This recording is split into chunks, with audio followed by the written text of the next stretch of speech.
ሰላም ጤና ይስጥልን በመላው የአሜሪካ ግዛት ለምትገኙ ትውልደ ኢትዮጵያውያን በሙሉ እንዲሁም ከአሜሪካ ውጭ ላላችሁና ይሄን ዜናና መረጃ መስማት ለምትፈልጉ ሁሉ የሰዓቱን መደመጥ ያለባቸውን ወሳኝ አንገብጋቢ አስቸኳይ ጊዜ የማይሰጡም ከኢሚግሬሽንና ከአይሲኤ ኦፕሬሽን ጋር የተያያዙ መረጃዎችን ይዘን መጥተናል። የዛሬው ያፈሳና የስር ውሎ አዳር በመላው የአሜሪካ ግዛት በዝርዝር ይቀርባል። በጣም ትኩረት የተደረገባቸው አካባቢዎችና የስጋት ቀጠናዎችን ለአድማጭ ተመልካቾቻችን እንዲጠቀሙበት ለይተን አቅርበንላቸዋል። ትኩረት የሚደረግባቸው ግለሰቦች እነማን ናቸው የሚለውንም በዝርዝር ትሰሙታላችሁ። ለኢትዮጵያውያን ለጊዜው እንዲሸሹ ወይም እንዲደበቁባቸው የተመረጡ የአሜሪካ ግዛቶችንም ለአድማጭ ተመልካቾቻችን ይዘን ቀርበናል። እንዲሁም ከአሜሪካ ኤምባሲ የተላለፈ አስቸኳይ መልእክት አለ። በባለፈው በእኛ የዩቲዩብ ቻናል በቴክኒክ ችግር ተቆርጦ የቀረ ማለት ነው። ከፊሉን ሰምታችሁት ከፊሉ ተቆርጦ የቀረ ልዩ መረጃ አለ። እነዚህንና ሌሎችን ዜናዎችን አካተን መተናል። እናንተ የዩቲዩብ ቻናላችን ሰብስክራይብ አድርጋችሁ የደወል ምልክቷን እየተጫናችሁ ግቡ። እኔ መረጃዎችንና ዜናዎችን ለአድማጭ ተመልካቾቻችን በሚመጥን መልኩ ማቅረቤን እቀጥላለሁ። በአሜሪካ የዲፓርትመንት ኦፍ ሆምላንድ ሴኩሪቲ ኃላፊ የሆነችው ክሪስቲ ኖኤም ሁለት ታላላቅ ኦፕሬሽኖችን በስም ደረጃ ሰይማ በስደተኞች ላይ እያንቀሳቀሰች ትገኛለች። የመጀመሪያው ኦፕሬሽን ሜትሮ ሰርጅ ብላ ጠርተዋለች። ሌላኛው ደግሞ ኦፕሬሽን ፓሪስ ይባላል። በርካታ ትውልድ አሜሪካውያን ኔቲቭ የሆኑት ማለት ነው ሁኔታውን ተቃውመውታል። በተለይ በሚኒሶታ አጠቃላይ ይሄን ኦፕሬሽን ወይም የአይሲኤ ኦፕሬሽንን የሚቃወመውን ሙሉ ሰላማዊ ሰልፍና የተቃውመውን ሁኔታና ድባብ የምናስደምጣችሁ ሆኖ ከዛ በፊት ግን በእነዚህ ኦፕሬሽን በኦፕሬሽን ሜትሮ ሰርጅ እና በኦፕሬሽን ፓሪስ በሚባለው ቤት ለቤት ሳይቀር እየገቡ ቤት እንዴት ሰብረው እንደገቡና የህዝቡ ሪያክሽን ምን እንደሚመስል አንድ ቫይራል የወጣ ቪዲዮ ይዘን መተናል። በርካታ ትውልድ አሜሪካውያን ያዘኑበት እጅግ በጣም የተበሳጩበት መላው ዓለምም እውነት አሜሪካ ይሄ ይደረጋል እንዴ? ይሄ ይሰራል ወይ? ከመቼ ጀምሮ ነው እንደዚህ አይነት እንግዳ ነገር የመጣብን እስኪሉ ድረስ የተፈጸመ ታሪካዊ ቪዲዮ ነው። የአይሲኤ ፖሊሶች በር ሰብረው ገብተው የሚፈልጉትን ሰው እንዴት አውጥተው እንደወሰዱ በቪዲዮ ይዘናል። እሱን ተከታትለን እንመለስ። እዚህ አሜሪካን ሀገር የአይሲኤ ፖሊሶች ህገወጥ ስደተኞችን ለመያዝ ሲንቀሳቀሱ አንዳንድ ግዛቶች አይተው እንዳላዩ ፈቅደው ዝም የሚሉ አሉ፣ ወይም ደግሞ የሚተባበሩም አሉ። አንዳንድ ግዛቶች ደግሞ ፈጽሞ የአይሲኤ ፖሊሶች እንዲገቡባቸውም አይፈልጉም። ህዝቡም ነዋሪውም የአይሲኤ ፖሊሶችን ካየ ከዳር ዳር ተጠራርቶ የመኪናውን ክላክስ እያሰማ እንዲሁም ማይክራፎን ጭምር ይዘው ሌላም ዕቃ ቢሆን የሚጮህ ድምፅ የሚያሰማ ነገር ቢሆን ይዘው ወጥተው መቃወም፣ መንገዱን በመኪና መዝጋት እንደ ልማድ አድርገውታል።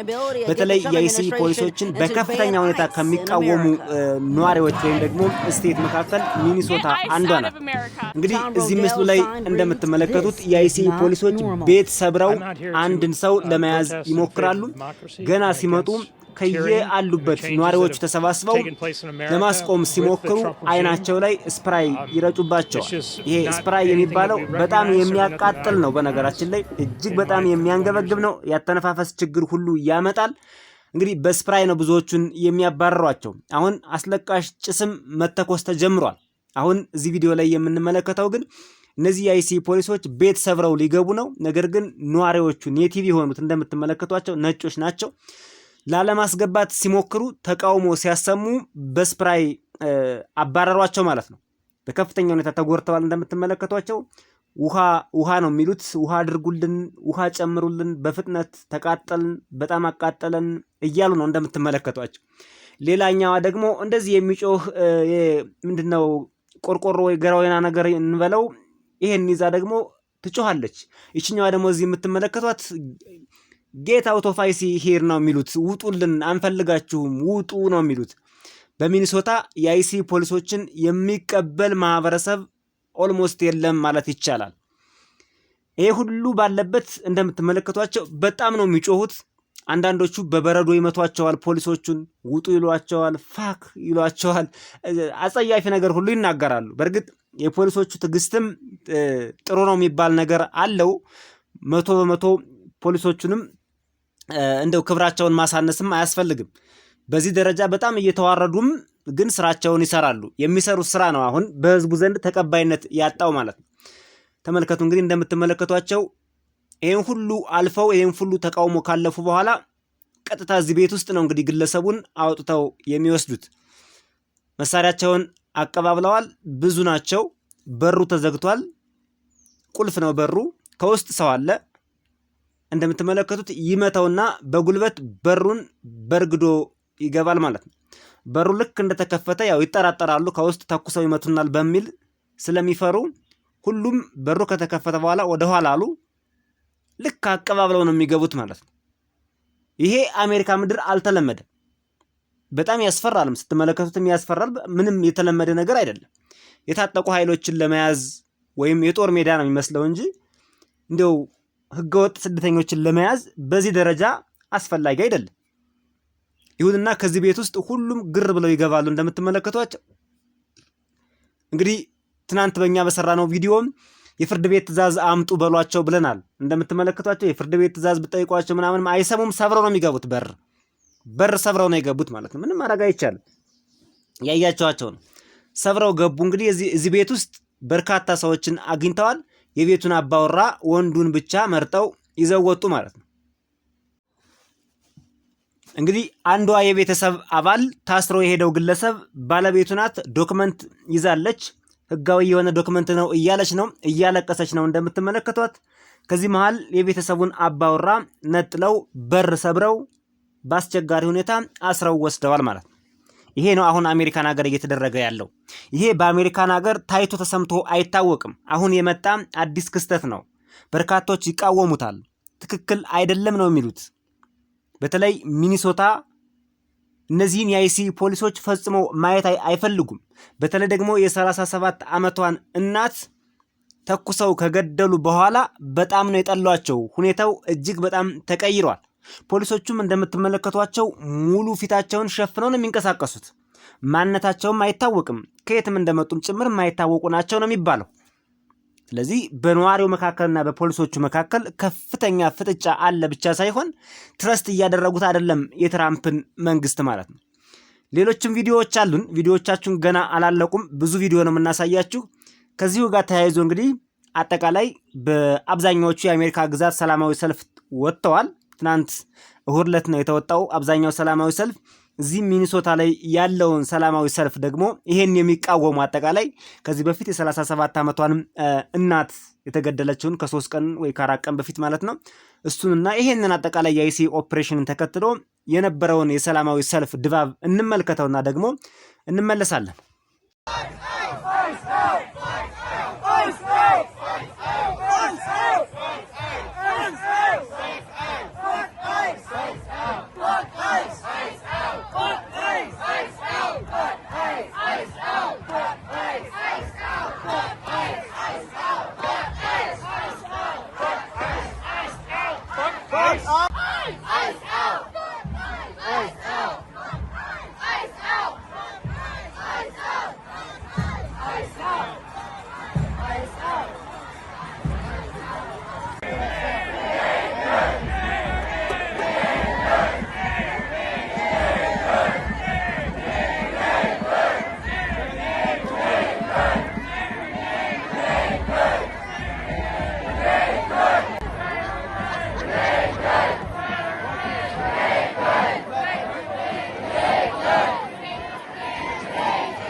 Shaw Park Sunday as hundreds of protesters rallied to protect immigrants and human rights. The people united will never be defeated. The violence, them giving ICE full power to do whatever they want, no due process. That's what we're protesting today. Protesters blocking off this entire street in Clayton, saying they want accountability against the Trump administration and to ban ICE in America. Get ICE out of America. Tom Rodell's sign reads, "This is not normal." I'm out here to protest in favor of democracy and against tyranny and the changes that have taken place in America with the Trump regime. It's just not anything that we recognize, certainly nothing that I recognize in my 51 years of life. We are not.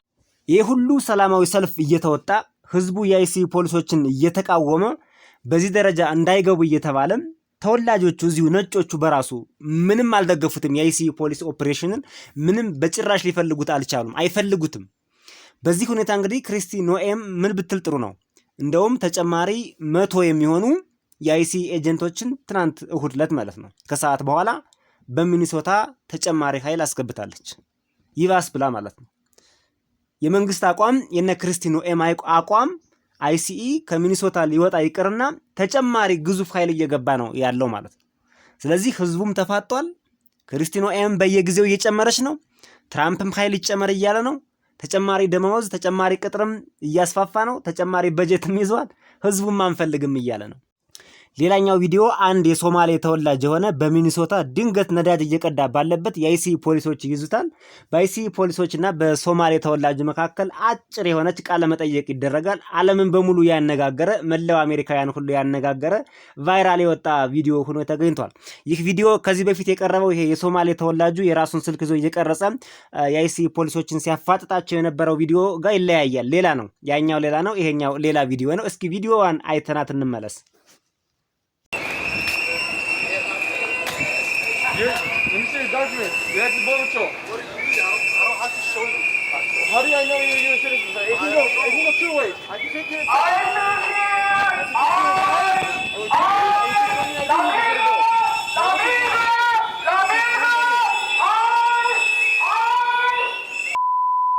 Where were you?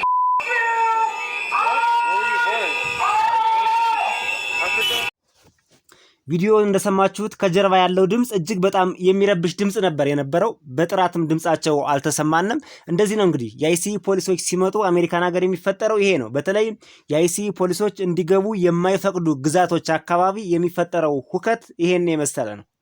በጣም የሚረብሽ ከፍተኛ ድምጽ ያለበት ነው የሚፈጠረው ማለት ነው።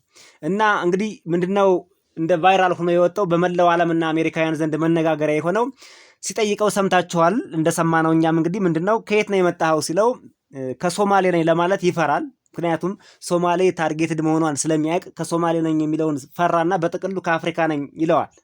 እና በእነዚህ ግለሰቦች መካከል በአይሲዩ ፖሊሱና በሶማሌ ተወላጁ መካከል የሚገርም ቃለ መጠየቅ ተካሂዷል ነው የሚሉት።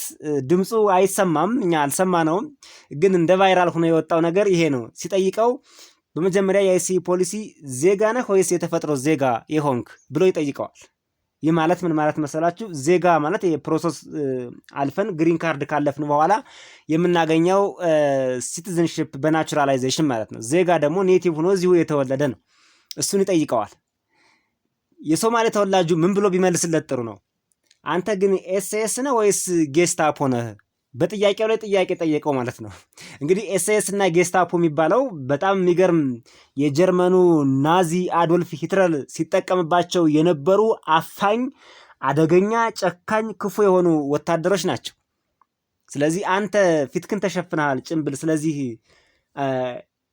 ኤስኤስ ነው ወይስ ጌስታፖ ብሎ ይጠይቀዋል። በዚህ ነው እንግዲህ በርካታ አሜሪካውያን ዓለም ሁሉ የተገረመው። ይቀጥላል ጥያቄው። እሺ የአሜሪካ ዜጋ እንደሆንክ እንዴት ማወቅ እችላለሁ ሲለው ያው ከኪሱ አውጥቶ ካርዱን ያሳየዋል። እንደምትመለከቱት ካርዱን በሚገባ አየ። በዚህ መሃል እንግዲህ ከዙሪያው ነዋሪዎቹ ወይም ሲቲዝን ሲሆኑት ወይም ደግሞ አጠቃላይ እዚህ አሜሪካን ሀገር የሚኖሩት ማለት እንችላለን በከፍተኛ ድምፅ ማይክ ሁሉ ከፍተው በጣም እየጮሁ ነበር። ጌር አውት ኦፍ ዚስ እያሉ እያባረሯቸው ነው። ማንም ወደዚህ እንዳይጠጋ እያሉ ሲያስፈራሯቸው ነበር ማለት ነው። ሌላም እንዲሁ መልሶለታል ወይም ጠይቆታል። ጭምብል የለበሰ አጋች እንዳልሆንክ እንዴት ማወቅ እችላለሁ ሲል ይሄ የሶማሌው ግለሰብ ጠይቆታል ነው የሚሉት። በዚህ መሃል ምንድነው አሜሪካውያኖች የሚሉት? የእሳት አደጋ መከላከያ ኃላፊው ራሱ እሳት የሚለኩስ ከሆነ ምን እንደሚፈጠር እስኪ አስቡት ብሎ አንድ አሜሪካዊ እዚህ ቪዲዮ ስር ኮሜንት ይለቃል።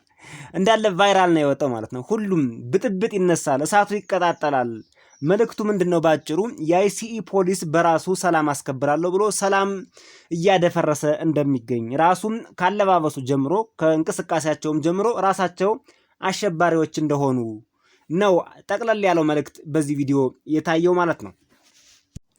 በዚህ የግርግርና የአስቸጋሪ ወቅት የኛ ሰው የሆኑ ትውልደ ኢትዮጵያውያን ዲያስፖራ ኢትዮጵያውያን በአይሲኢ ፖሊሶቹ ወጀብና ማዕበል እንዳይወሰዱ እነዚህን ጥንቃቄዎች ያድርጉን ብቻ ሳይሆን እነዚህን አማራጮች ይውሰዱ። ይህ መልእክት በተለይ ህገወጥ ለሆኑ ማለትም ቋሚ የመኖሪያ ፍቃድ ለሌላቸው፣ ህገወጥ የሚለው ብዙም ላያሴር ይችላል፣ ቃሉም ይከብዳል። ቋሚ የመኖሪያ ፍቃድ ለሌላቸው እዚህ አሜሪካን ሀገር በአይሲኢ ፖሊሶች ለሚፈለጉ ሴፍ የሆኑ ቦታዎችን እንጠቁማቸዋለን። እንዲሁም ከዚሁ ጋር አያይዘን የትኞቹ ናቸው ሞር ሪስክ የሆኑ አካባቢዎች የሚለውንም አብረን እንነግራቸዋለን። ቴክሳስ እና ፍሎሪዳ በጣም አስቸጋሪ ናቸው። ግርግሩ ከሚኒሶታ ቀዝቅዞ ልታዩ ትችላላችሁ። እንደ ሚኒሶታ በሚዲያ አልታዩም ቴክሳስ እና ፍሎሪዳ። ለምን መሰላችሁ? የቴክሳስ እና የፍሎሪዳ አስተዳደር ህዝቡም አጠቃላይ ከአይሲኢ ፖሊሶች ጋር ተባባሪ ሆኖ ጨርሷል። ተመካክረዋል፣ ተስማምተዋል።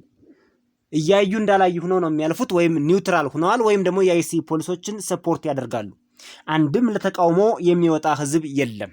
ስለዚህ ጸጥ ባለ ሁኔታ የአይሲኢ ፖሊሶች ገብተው ከፍተኛ ቁጥር ያለውን ህገወጥ የሚሉትን በእነሱ አባባል ማለት ነው ስደተኛ እያፈሱ እያሰሩ ያሉበት አካባቢ ቴክሳስ እና ፍሎሪዳ ነው። እዚያ አካባቢ የምትኖሩ ዲያስፖራ ኢትዮጵያውያን ለጊዜው ወደ ሆነች አካባቢ ገለል ብላችሁ ብትቆዩ መልካም ነው እንላለን።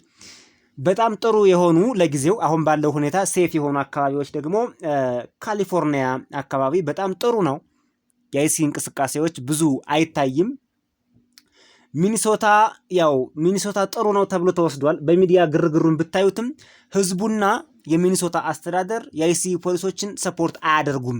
ሰፖርት ስለማያደርጉ ታርጌት ቢሆንም እንኳን ሰፖርት ስለሌለ ጥሩ ነው ተብሎ ሊወሰድ ይችል ይሆናል። ግን ይሄ ብዙም አይደለም። ሚኒሶታ፣ ቺካጎ በጣም ጥሩ ነው። ሲያትል አካባቢ እነዚህ በጣም አሪፍ ናቸው።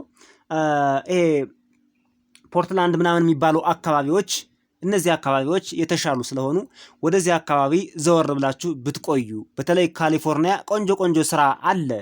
ስራ በጣም ያለበት አካባቢ ነው። ካሊፎርኒያ ከዚህ በፊት የሜክሲኮ ነበረች እንደምታውቁት። የአሜሪካ መንግስት ለእኔ ትገባኛለች ብሎ ነው አሜሪካውያኖች ግዛታችን ይስፋ በሚል የወሰዷት። ከሜክሲኮ የተወሰደች ቦታ ናት። ግን በጣም አሪፍ ስራ ያለበት አካባቢ ነው። እነዚህ አካባቢዎች ይሻላሉ፣ ሞር ዲሞክራቶች ያሉበት አካባቢ። ከዚህ በተጨማሪ ደግሞ ዲሞክራቶች በብዛት የሚሰፉበት አካባቢና አስተዳደሩ በዲሞክራቶች ስር ያለ አካባቢን በተወሰነ መልኩ ለመቃኘትና ዘወር ብላችሁ አሁንም ተጨማሪ መረጃዎችን እኛ ከነገርናችሁ በላይ አፈላልጉ፣ አጠያይቁና ሴፍ የሆኑ አካባቢዎች ለመኖር ሞክሩ። ክፉ ቀንና የተወረወረ ድንጋይን ዝቅ ብሎ ማሳለፉ የተሻለ ነው። ስለዚህ ቴክሳስና ፍሎሪዳ በተለይ መጥፎ ናቸው። ሚኒሶታ ታርጌትድ ስለሆነ ግርግሩን በሚዲያ ስለምናየው ነው እንጂ ገዢው አስተዳደሮቹና ህዝቡ የአይሲኢ ፖሊስን አይደግፉም። ቴክሳስና ፍሎሪዳን በጣም የጠላንበት ምክንያት መላው ህዝቡ አስተዳደሩ የአይሲኢ ፖሊሶችን ሰፖርት ያደርጋል፣ እንዲያውም ይተባበራል፣ አሳልፎም ሊሰጣችሁ ስለሚችል ማለት ነው። በግለሰብ ደረጃ ታርጌት የሚደረጉ እነማን ናቸው የሚለውንም ማወቅ ያስፈልጋል። እዚህ አሜሪካን ሀገር በአጠቃላይ በህገወጥ ወይም ደግሞ ህገወጥ የሚለውን ብንተወውም እንኳን ሰነድ አልባ ነዋሪዎች ወይም የመኖሪያ ፍቃድ የሌላችሁ በሙሉ ታርጌትድ ናችሁ። ሁለተኛው ታርጌት የሚሆነው ደግሞ ወንጀል የሰሩ ሰዎች፣ በወንጀል የሚፈለጉ ሰዎች፣ እነሱ ታርጌትድ ናቸው። ሌላው አዲስ የተጨመረውና አሁን የመጣው ኦፕሬሽን ፓሪስ የሚባለው ማለት ነው። ፖስት አድሚሽን ሪፊውጂ ሪቬሪፊኬሽን ኤንድ ኢንተግሬሽን ስትሬንግዚንግ ብላ ነው ክሪስቲ ኖኤም ያወጣችው። ኦፕሬሽን ፓሪስ የሚለው ፓሪስ አብሬቬሽኑ አሁን የነገርናችሁ ነው። ምንድነው? በሪፊውጂ የመጡትን ለግሪን ካርድ ፕሮሰስ አድርገው ገና ወደ ግሪን ካርድ ያላለፉትን እንግዲህ አስቡት። እነዚህ እኮ ህጋዊ ናቸው። በነገራችን ላይ ወደ አሜሪካን ሀገር በሪፊውጂ መጡ፣ ለግሪን ካርድ አፕላይ አድርገዋል። ፕሮሰስ እያደረጉ ባለበት ሁኔታ ህገወጥ ናችሁ ማለቱን ከየት እንዳመጡትም አይታወቅም። ያው እናስወጣ ነው። ግልጽ እኮ ነው። ስደተኞችን አንፈልግም፣ ስደተኞችን አባረራለሁ የሚለው የትራምፕን ህግ ተግባራዊ ለማድረግ ነው። ትራምፕም ተናግረዋል። እኔ ዓለም አቀፍ ሕግ አይዳኘኝም ያሉን ሰው የአሜሪካ ሕገ መንግስትን በሌላ አባባል አይዳኛቸውም ማለት ነው። የራሴ ህሊና፣ የራሴ አይምሮና የራሴ ሞራል ነው የሚዳኘኝ፣ እንደ ልቡ ናቸው ማለት ነው። ሰውየው እንደ ልቡ የሚባል ሰምታችሁ ታውቁ ከሆነ እንደፈለገ የማንንም ሐሳብ የማይሰማ በህግ በስርዓት የማይዳኝ በራሱ ብቻ ጀጅመንት ይሄ ጥሩ ነው ይሄ መጥፎ ነው የሚለውን የሚያደርግ ማለት ነው። ታዲያ ፕሬዝዳንቱን ከዚህ ለይታችሁ ታያቸዋላችሁ እንዴ? ይሄን እኮ ነው እያደረጉ ያሉት። በራሳቸው መንገድ በራሳቸው አካሄድ ነው እየሄዱ ያሉት። ህግም አይገዛኝም ብለዋል። በርካታ ዲያስፖራ ኢትዮጵያውያን ታርጌት የተደረጉት በዚህኛው ኦፕሬሽን ነው። ይሄ እጅግ በጣም አስቸጋሪው ኦፕሬሽን ሆኖ መጥቷል። በተለይ እዚህ አሜሪካን ሀገር ለሚኖሩ ትውልደ ኢትዮጵያውያን የኛ ሰው ለሆኑ ኢትዮጵያውያን የመጀመሪያው ኦፕሬሽን ሜትሮ ሰርጅ የሚባለው እሱ ክሪሚናል በወንጀል የሚፈለጉና ወደ ሀገራቸው ዲፖርት እንዲደረጉ ትዕዛዝ ተሰጥቷቸው አልሄድም ያሉትን እነዚህን የመሳሰሉትን የሚይዝ ነው። እሱ ብዙ በርካታ ኢትዮጵያውያን ታርጌት አያደርግም። ይሄኛው ግን ኦፕሬሽን ፓሪስ በተለይ ሚኒሶታ ውስጥ ያሉ በርካታ በሪፊውጂ የመጡ ኢትዮጵያውያንን ታርጌት እንዳደረገ ነው መረጃው እየወጣ የሚገኘው። ስለዚህ ይችን አካባቢ ለቀቅ ማድረግ የምትችሉ ከሆነ እንደነገርናችሁ ሴፍ ወደሆነ አካባቢ ዘወር ብላችሁ የምትቆዩበት መንገድ ካለ አማራጩን እዩት ለማለት ነው። ሪኮመንዴሽን ነው ይሄ። ይሄን ሀሳብ ወስዳችሁ መጠቀምም አለመጠቀምም ትችላላችሁ። ይሄኛው እንዲሁ ጄኔራል የሆነ ሪኮመንዴሽን የህግ ምክር አይደለም፣ ወይም እኛ ጠበቆች አይደለንም። ይህን እንድታውቁት አድማጭ ተመልካቾቻችን መረጃዎች፣ ዜናዎች እና ለህብረተሰቡ ማድረግ ያለበት ጥንቃቄ ነው እዚህ የዩቲዩብ ቻናል ላይ የሚቀርበው ማለት ነው። የመጨረሻው መረጃ የተከበራችሁ አድማጭ ተመልካቾቻችን በእኛ የዩቲዩብ ቻናል ከዚህ በፊት ቀርቦ ነበር፣ ግን በቴክኒክ ችግር ምክንያት ተቆርጦ የተወሰነው ፖርሽን ብቻ ነው ዜናውን የሰማችሁት፣ ሙሉውን አልሰማችሁትም ነበር። መልእክቱም የአሜሪካ ኤምባሲ መቀመጫውን ኢትዮጵያ ውስጥ ያደረገው የአሜሪካ ኤምባሲ ማለት ነው ያስተላለፈው መልእክት ነው። የአሜሪካ የቪዛ አመልካቾች ለአሜሪካ የተለያዩ ቪዛዎች በተለይ ይሄ የሚመለከተው ነን ኢሚግራንት ለሚባሉ የቪዛ አይነቶች ነው ቃለመጠየቅ ቀጠሮ በሚኖርበት ሀገር ወይም ብሔር ውስጥ ባለው የአሜሪካ ኤምባሲ ወይም ቆንስላ ማድረግ ይኖርባቸዋል ይላል። የቪዛ ማመልከቻ ክፍያዎች የማይመለሱና የማይተላለፉ መሆናቸውንም ከዛሬ ጀምሮ እወቁ ሲል መግለጫ አውጥቷል።